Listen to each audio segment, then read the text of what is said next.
Hello and welcome to this very special Rangers Review morning briefing. I'm delighted to be joined today not by Joshua and Derek, they're both off, but by a special guest in the form of Jake Barker. He writes for Vavel about Derby County and is also one of the podders on the Rams.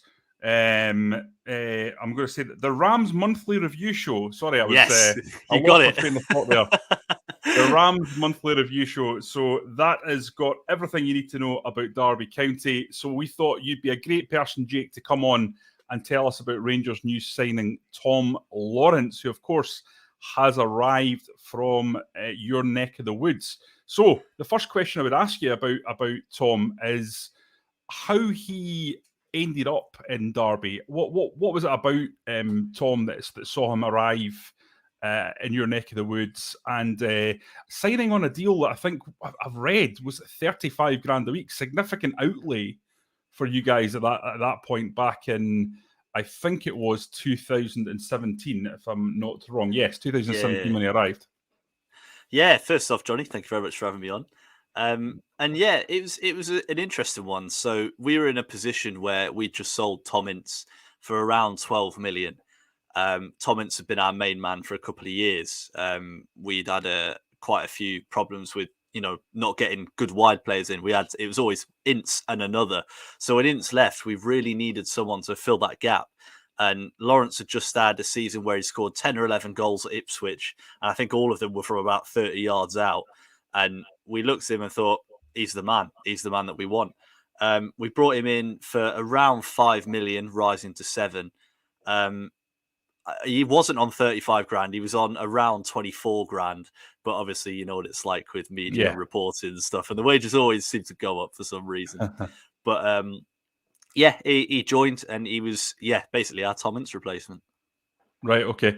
And in terms of when he arrived, was he an instant hit? Was he a guy that hit the ground running with Derby and showed his qualities, or was he a slow burner, took his time to find his feet at the club?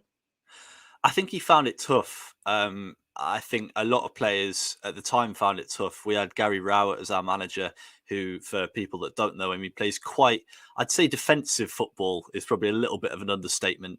I remember a couple of games where we had under 20% possession and won 1-0. So you can sort of see the football suit him at all. He did okay. He did okay. He scored a few goals, but he wasn't anywhere near what we'd expected. Tom Ince was hitting, up to 15 goals a season for us. And then Lawrence comes in and he's struggling to hit double figures. So I think he definitely had a tough start, but the style of football didn't help him at all. I think, we only had Mate Vidra, who was unbelievable that season, scored like 22, 23 goals, and everyone else scored a maximum of about 5 or 6. So I think that says a lot about the football that we played. Yeah. So I mean, I'm looking at the list of managers that he's actually had while he's been at Derby. It's quite remarkable. I was speaking to Martin Waghorn recently, and we're chatting about his time at the club and the kind of guys that he worked under: Lampard, Cocu, Rooney. Now, I know you've had your ups and downs, to say the least, in terms of off the pitch stuff, but you certainly had some top quality individuals through the door as manager. When was it and who was it that finally kind of clicked Tom's game together and made him into the player that he eventually became? Because when you look at those Derby stats, they are really quite impressive. I think under Lampard, he sort of found his way a little bit. He had a tough year that year. I don't know if people knew his mum died that year.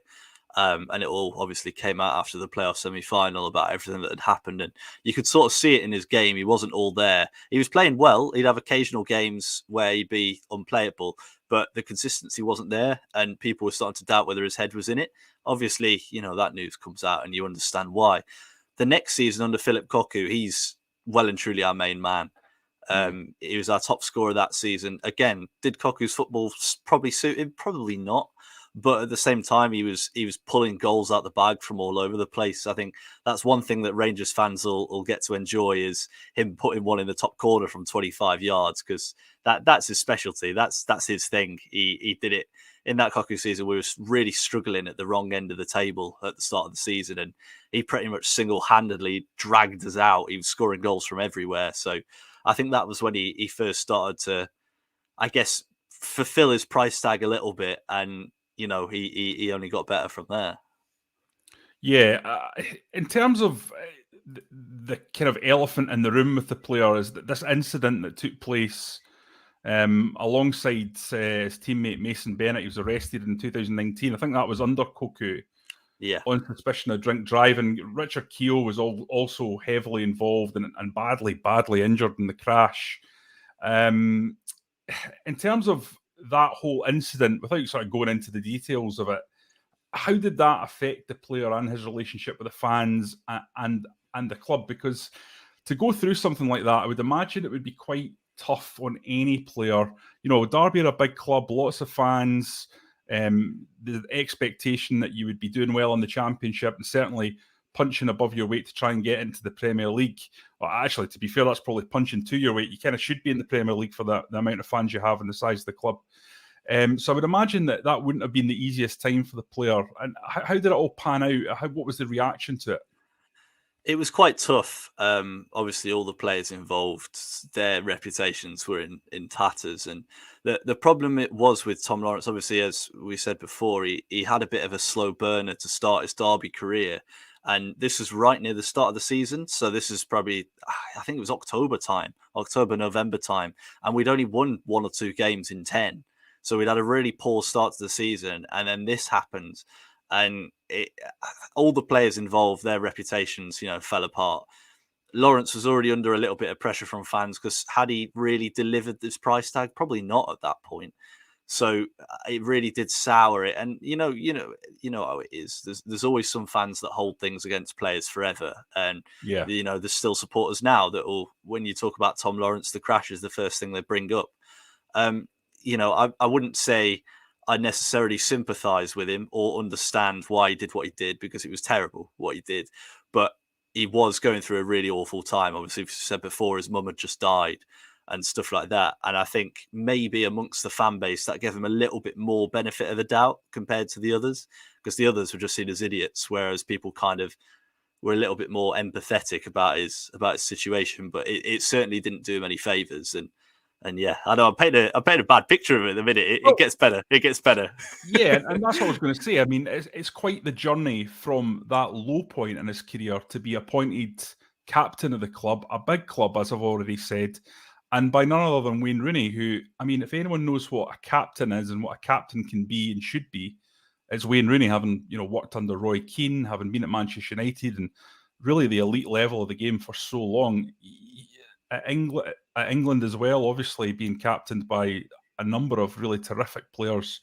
So that's quite the turnaround. Could you sort of talk me through how he's gone from that point to being a talisman in a team that, I know you were eventually relegated, but I think that the fight that Derby showed and the quality they showed, I think took everyone by surprise in their battle against relegation. I think if you hadn't had the points deduction, correct me if I'm wrong, you would be nowhere near that relegation battle. Yeah, 12 or 13 points clear would have been in the end if we didn't have that. So yeah, we I mean, considering we're a team that are down in the dumps, we did all right in the end. But I mean, with Lawrence after the Cocu season, he did play well. We ended up going into the next season. Cocu was sacked, and Lawrence spent most of the season out injured. He had an ankle injury for quite some time. He came back right at the end of the season, set up one of the goals that kept us up on the last day of the year, and that was sort of the start of his turnaround. We started the next season. We were in a terrible position where we couldn't sign players. The EFL had told us that we could sign 3 players on 1-year deals, and that was it. That was all we could sign. And that included players that were out of contract as well. And one of those players that we did bring back was Curtis Davies. And everyone kind of expected Davies to be named as captain because he'd been captain in the past under Rowett, and he just seemed like the obvious choice. And it kind of took everyone a little bit by surprise when Tom Lawrence was named as captain. And when he was named, Rooney said something that was really quite interesting. And he said that when he was younger, he was very hot-headed and he saw a lot of himself in Tom Lawrence. Then he was given the captaincy at Man United, and he said it changed him. It made him mature and it turned him into a man rather than a boy. And I think that's exactly it. That's what's happened. And he went from being he was quite a little bit petulant. He was, over aggressive. If things weren't going his way, sometimes he just wouldn't put the work in. And he was different. And last season he was a different class. And I think he was quite unlucky not to win Player of the Season. And when you talk about what fans think long term, obviously you got some supporters that still hold the past over his head. And I think that's probably one of the only reasons why he wasn't closer to winning Player of the Season, because he was terrific. I mean, you'll have seen the highlights, or all the Rangers fans will have seen the highlights. Some of the goals that he scored, especially that brace against Sheffield United. The first goal, he beats 4 or 5 players and puts it in the corner. Yeah. And it isn't just about the goals. It's about how hard you work as well. And he really picked up his work rate. He was everywhere. He was fighting for the team. And he finally, after all this time, looked like the player that we paid the money for. And he was terrific. And I can't, thank him enough for how much he put into the season. And as much as it's devastating that he's obviously gone to you guys, great for you, less great for us. But as much as it's devastating that he's gone, he certainly made a huge impression last season. Yeah, and to put it into context, I mean, what are we talking about, do you think, for a player in terms of his ranking in the Championship? Would you say this is one of the best players in the Championship? He's definitely up there. I mean, you look at the amount of goals that he scored for us. I can't remember the exact figure in the end, but it was something like 12 or 13. That's in one of the worst teams in the league. And, that's no disrespect to the lads in the team. We had a team which had, 5 or 6 senior players and the rest are academy lads. And for Tom Lawrence to come out single-handedly win his games and do what he did was really impressive. And he seemed to perform especially well in front of the home crowd. The second the crowd got going, he was right on it, and that seemed to really fire him up. So I think that'll be something that'll be very good for you guys. Yeah, we know Ibrox is a different gravy when it gets going. I'm looking at his stats here: 263 appearances in the Championship, 90 goal contributions. I mean, that is a remarkable stat, really. I mean, it's better than 1 in every 3 games. If he's going to play 45 games, you're going to get 15 goals and assists out of him. And as you say, that's not always been in a top Derby team. Of course, under Frank Lampard, Derby were really, really good. But, we saw last season, again, they would have been at the wrong end of the division, even if they hadn't had the points deduction, even though they would have been clear of relegation. So it's an impressive figure for me. I suppose coming up to Scotland, the level isn't as good as the Championship. It is a better league, the Championship, than what we have up here. But I would say that Rangers and Celtic they would be the top 2 teams in the Championship, in my view. As you can probably see from Rangers going to the Europa League. So he will be in a ball-dominant team and a team that's always pushing forward, always on top, with the exception of maybe 10, 15 games a season that are played between the 2 Glasgow sides and then in Europe. How do you think he will adapt to that different kind of football? Because if you look at his stats, you have to say that it's pretty impressive, but some players benefit from playing into space. So, for example, Rangers have got a guy called Ryan Kent, who I'm sure you've seen and heard of. Yeah. Very, very good for Rangers in the big games, but sometimes struggles against the lower lights because there's very, very little space. And he thrives on one-on-one duels, using his pace to go past players into space. But if you're playing St Mirren, if you're playing Ross County, Jake, it's the low block and teams are sitting in against you. How do you think Tom Lawrence will cope going up against those type of defensive teams who are just desperately trying to get a draw? He changes his game a lot. And I think that's probably one of his best qualities and why he was so successful last season. He scored goals against teams at both ends of the table, which, as you said, there'll be teams that will go out to play for a draw and they won't even try and really push for a win. So he shoots a lot. I'm not going to sugarcoat it. He shoots a lot. He picks up the ball within 25 yards of the goal. If there's an opening, he'll shoot. And I think that'll probably benefit you against these sorts of teams because he will find the back of the net. He will get it on target. I don't know how he does it. He just hits it and it moves. The ball just moves in the air. He can't curl a ball. I have no idea how he can't curl a ball when he's so good at football, but he can hit it and it'll move in the air and it causes keepers no ends of problems. So I think that'll be good for you against, obviously, the teams that don't go out to sort of take the game to you. But the teams that do take the game to you, that's when he changes his game. and he usually played a little bit wider when we played, the likes of Fulham and Bournemouth and Sheffield United. He'd play a little bit wider and he'd take up those spaces. So when he does pick up the ball, he can just run and he can run at players, and he's got the option to go inside or outside. His left foot's not too bad, as you probably saw with that second goal against Sheffield United. He can put one in the back of the net, or he can put a semi-decent ball in. So he can go either way. And, he's probably not the quickest player, but his end product's nearly always good. So I think that'll benefit you quite a lot, especially if you're trying to unlock a defence. If you're struggling to break someone down, I think he's the sort of player that you go for. Yeah, absolutely. Was there an expectation that he absolutely wouldn't sign for Derby when he was leaving, or was there hope that perhaps if you'd avoided relegation, or I suppose once you went down, it's a fait accompli, players like Tom Lawrence are not going to want to play in League One? To be honest, we can't afford him. We've got an £8,000 a week wage cap, so even if we wanted to keep him, it just wouldn't be possible. Obviously, we'd want him to stay. It was disappointing, that he's been with us for so long, and it was only really in the last season that he sort of really hit the heights that we thought he was going to hit. And people fell in love with him over the last year. He was sort of player that young fans growing up, they watch Tom Lawrence and they go, "This is the man I want to be when I'm older. I want to be scoring these goals. I want to be beating these players." And it was really devastating to lose him. There's always hope. If Rooney had stayed, then there would have been hope. But the second he went, the likes of him and Ravel Morrison, etc., we're never ever going to stay in League One. Yeah. In terms of his adaptability, where would you say his best position is? Because I've seen people say, well, actually, maybe Rangers are looking at Lawrence as a 10. Some people saying, well, actually, he can play off the right. I know mostly he's been playing off the left, but Rangers have Ryan Kent there. So I think people are just questioning whether or not what this means, and whether or not which part of the jigsaw, how he fits into the jigsaw type thing.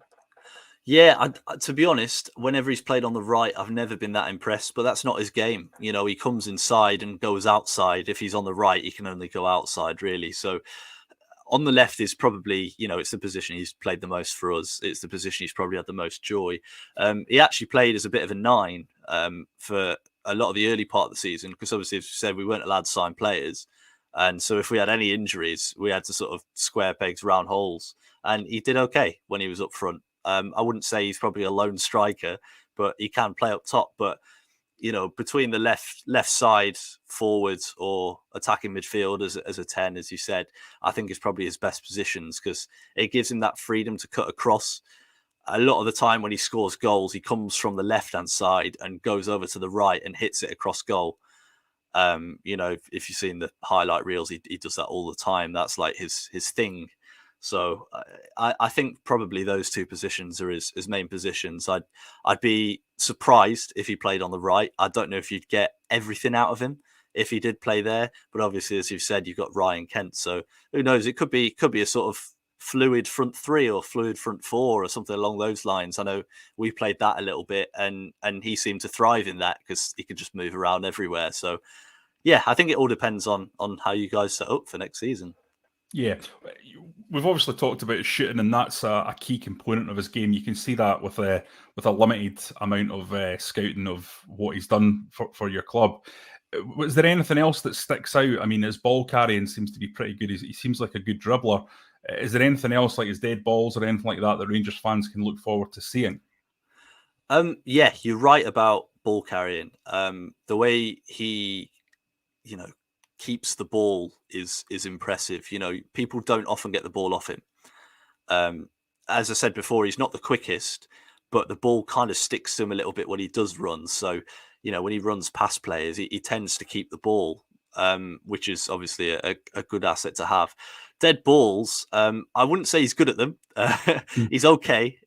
But as I was mentioning earlier, the way he sort of hits it and the ball moves, if you've got a free kick in and around the penalty area, I wouldn't be surprised to see him stood over it, because he might not be able to whip it into the top corner, but he'll definitely hit a ball with a little bit of movement on it, which I don't think keepers enjoy very much. So I think apart from that, he does have quite a good ability at picking the right pass when he's in the penalty area. I know it sounds really weird. It's such a weird niche thing. But when he's in the penalty area, his decision-making is brilliant. He had a lot of, I guess a lot of people had problems with his decision-making from outside the box. Sometimes he'd pick the wrong pass. Sometimes he'd try and shoot from 25 yards when someone's thrown goal or something along those lines. But he's turned that around now, and that's much better. But inside the box, he's lethal. If he's got the ball in the 18-yard box, it's either going to be a goal, or he'll set up a goal, or he'll at least create a chance. And that's kind of his main, I guess, forte is in the penalty area. And that's probably why playing for the Derby teams that did sit back a little bit more and defend a little bit more, he wasn't as successful because he couldn't get in and around the box because he spent most of his time at the halfway line. So if you get him forwards and you get him, in and around the penalty area, I'm sure he'll do something special for you. Yeah, and listen, League One next year, you're going to know all about physical agricultural football, and we've got a bit of that up in Scotland for ourselves. Now, the Championship can be a little bit rough and tumble as well. You need to be a physical specimen. I've seen some of the defenders down there. They're big lads. How does he cope with that side of the game? He does well. He's bulked up massively. I mean, if you look at pictures of him when he signed and you look at pictures of him last season, he spent time in the gym. He's stronger, he's faster, he's fitter. And I think that's reflected in his overall game. He'll fight for balls. He might pick up the occasional red card because he fights maybe a little bit too much sometimes. But he fights for balls and he holds players off quite well. Scotland's obviously, or the Scottish Prem's obviously going to be a physical league. Probably a little bit more than the Championship. But he's a bigger player than he was, and I think he's matured a lot, and I think he understands how to deal with big players holding him now, which is something that he kind of struggled with when he first joined. So yeah, I think he'll be a lot more successful than he was if he'd have joined when he was about 25. And you mentioned there the red card situation, and just having a quick look again at the stats, I think it's 3 red cards in his time in the Championship. I don't know if they were all with Derby, but 3 red cards, 51 yellows in 263 games. Is this been eradicated from his game as part of this maturity that you've discussed and being awarded the captaincy, or is it still part of him? Is it still there deep inside? It comes out. It comes out sometimes. There was one against Peterborough early in the season, and it's a must-win game. We had to win to have any chance of staying up, and they went a man down about 5 minutes in, and then we got a penalty, scored the penalty, so 1-0 up, and then he just goes and gets a straight red. A bloke had sort of given him a little bit of a push around, and he comes in, puts his foot in straight into someone's thigh, and straight red. I know it's quite bad. If you fancy watching it, it's worth watching. It was 0-0. Sorry, I don't know why I said we scored a penalty. That's a different game. Yeah, it took like a 95th minute winner for us to win, and he got a lot of criticism for that. But he does pick up the occasional yellow card. That red was a bit of a freak. The other red that he got towards the end of the season, bloke dived and he got a second yellow for it. He didn't touch him. Okay. He does sometimes leave something in. That's just part of his game, and I don't think that'll ever leave. But at the same time, I think it does more good than it does harm, because it makes it, he fights for things. He gets himself in the positions, and if he gets 5 goals but gets the occasional yellow, I think you'd still be happy.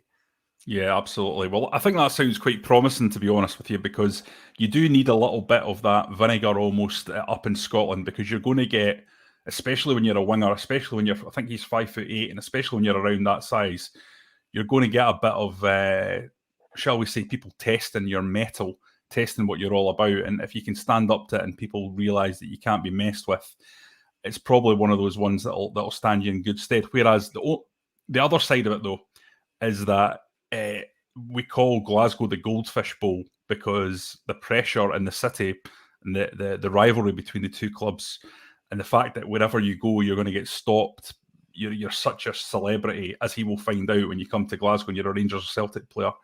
It can be all-consuming, and some players struggle to adapt it. A lot of them just decide to move to Edinburgh and travel through for the football. It's a completely different atmosphere down there, and it's only across there, and it's only an hour in the car. So it'll be interesting to see what he decides to do, but that might be something that he would be well advised But we'll see, because there's different players react to it in different ways, and some players just thrive. He might say, well, this is the biggest club that I've ever played for. Now, I would obviously say, well, Manchester United maybe would have something to say about that, but he didn't really play for Manchester United in terms of the first team, did he? So in terms of his kind of career since his youth setup, it's in terms of going up against Champions League qualifiers, potentially against the Champions League, and certainly in the games against Celtic, he's going to be tested like never before. But he's certainly become a decent player for Wales. I think he's got quite a few caps for them now.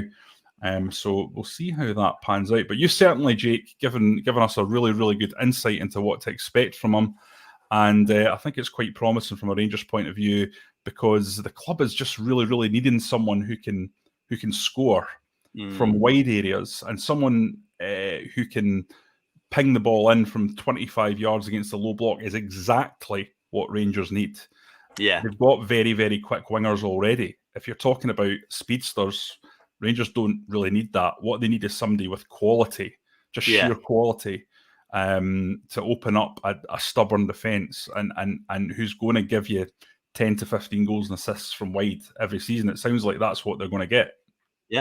Yeah, that's what I'd hope. And I mean, you spoke there about dealing with pressure. He scored in both games against Forest last season.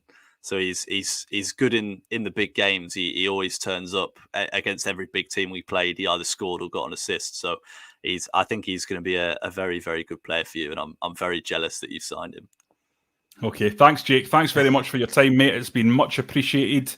And just tell everyone where they can find your work if they want to keep up with what's going on with the Rams, because I know, having seen you go through what you've gone through, I think there's a lot of solidarity from Rangers fans, having been through a similarly troubled situation themselves a decade ago.